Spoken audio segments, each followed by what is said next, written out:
framed his face, shaving off a few years. Temporarily exhausted by all this brilliant newness, Doug needed to sit down for a few minutes. It was overwhelming. Another message popped up. Maintain normal motion to ensure optimum charging. Doug stayed in the chair, but waggled his head a bit. After a minute or so of that, the message faded out. Doug glanced at the Felix the cat wall clock. The gogs painted a glowing clock over Felix, telling the same time.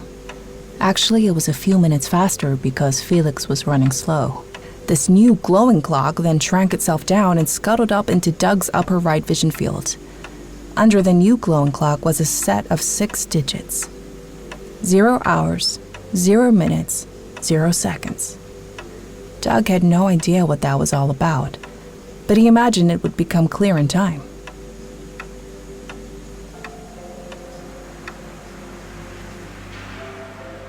Martha came home at 8:30. They pottered around and discussed job applications and dinner plans. Doug made no mention of the gogs, thinking it would only be a matter of time before Martha detected the difference in him, but she was either faking him out or had failed to notice the change. Doug had already disposed of the packaging by then, tipping the scraps of white cardboard into the basket on top of his old glasses. They had a glass of wine each, and she asked him how his updated TV was coming on. Doug made a non-committal sound. Eventually, he went out to fetch a Chinese. He took out the trash at the same time. Collection day was tomorrow.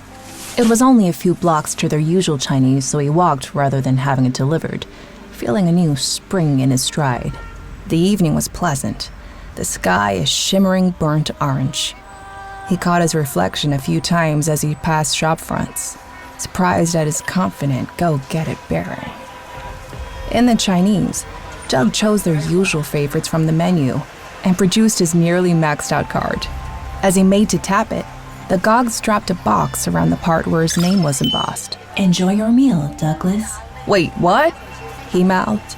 As he returned to the apartment, the spring in his stride was a bit less bouncy. Martha had settled into one of her weird, brittle moods. Playful, but slightly arch, as if she was in on some private joke. He glanced at the wine bottle, wondering how much she had drunk while he was out. "What's so funny?" "How's new, Doug?" she asked, cocking her head in the direction of the fridge.